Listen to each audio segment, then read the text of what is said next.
Bonjour à tous. Les filles et les femmes rurales au cœur de la célébration de la Journée internationale de la femme le 8 mars. C'est une annonce de la ministre Nasseneba Touré en conférence de presse lundi dernier. La ministre de la Femme a présenté les innovations de cette célébration parrainée par la première dame de Côte d'Ivoire, Dominique Ouattara. Le point de Théodore Zouzou et Godefroy Okamawa. Ce pagne, présenté par la ministre de la Femme, de la Famille et de l'Enfant, Nasseneba Touré et ses collaboratrices, est celui choisi pour la célébration de la Journée internationale de la femme qui se tient le 8 mars de chaque année. Ce pagne symbolise l'union, la solidarité, mais encore l'expression de la diversité. La célébration officielle 2022 se tiendra dans la commune de Koumassi autour du thème de l'égalité de chance pour un avenir durable en Côte d'Ivoire. Il s'agit de mettre sur la sellette la problématique du changement climatique qui menace l'avenir si rien n'est fait sous l'angle de la dimension genre. Par exemple, la raréfaction des points d'accès à l'eau oblige les femmes à parcourir des distances toujours plus longues pour trouver cette ressource nécessaire à la vie de toute la famille. Ce thème indique dès lors l'importance de prendre en compte la dimension genre dans les programmes et initiatives de développement pour un avenir meilleur et durable.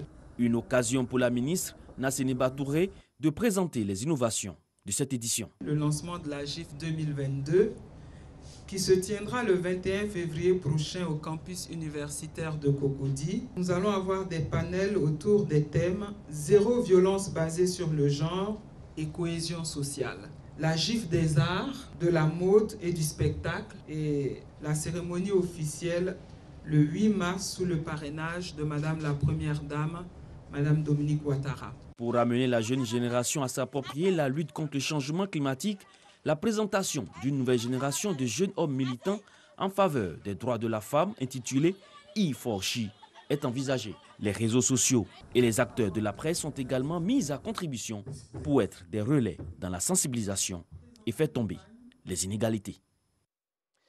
La radio-télévision ivoirienne a reçu de la visite, celle de la Haute Autorité de la Communication Audiovisuelle.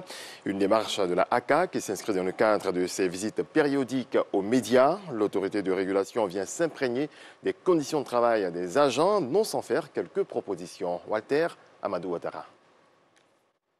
René Bougouin, président de la ACA, Haute Autorité de la Communication Audiovisuelle, reçu par Fosséni Dambélé, directeur général de la radio-télévision ivoirienne RTI.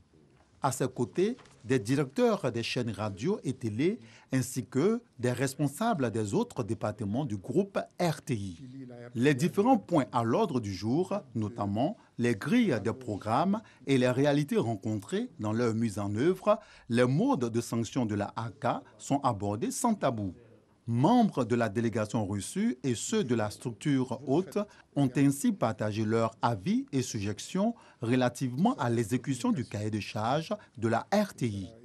Dans l'ensemble, le président de la ACA est satisfait des productions de la radio-télévision ivoirienne. RTI fait bien son travail. Nous en avons eu encore un aperçu récemment avec la CAN. À proprement parler, pas de recommandations véritables, sauf à persévérer dans ce qui est fait, dans ce qui est bien, insister sur la signalétique, chercher, sans brider bien sûr la créativité, mais chercher à améliorer la maîtrise d'antenne à caractère polémiste. Il faut absolument aider la RTI à mieux accomplir ses exigeantes missions de service public. Le service public concourt à la cohésion nationale. Il y a des enjeux culturels, sociaux et bien d'autres. Fosséni Dambélé, directeur général de la RTI et ses collaborateurs ont souhaité de la ACA moins de restrictions sur la publicité et plus de regard de cette autorité sur la concurrence que la RTI juge déloyale menée par les chaînes internationales dans l'exploitation de l'environnement audiovisuel en Côte d'Ivoire. Les responsables de la RTI ont convié leur hôte à une visite des studios où sont réalisées l'émission C'est Midi et les journaux télévisés. En bref, éviter une guerre en Europe. La France, l'Allemagne et la Pologne ont achevé ou alors affiché leur objectif commun et leur unité après un marathon diplomatique d'Emmanuel Macron, le président français, qui a su revoir des solutions concrètes à la crise russo-occidentale liée à l'Ukraine. Toujours en bref, cette fois en image également, le pape émérite Benoît XVI a demandé pardon hier aux victimes de violences sexuelles commises par des membres du clergé, mais a assuré n'avoir jamais couvert de prêtre pédocriminel quand il était archevêque au souverain pontife. Il a réagi dans une lettre transmise par le Vatican, moins de 3 semaines après la publication d'un rapport indépendant en Allemagne, l'accusant d'inaction face à des violences sexuelles sur mineurs dans l'archevêché de Munich. Merci à toutes et à tous de votre attention. 7 heures, prochaine escale.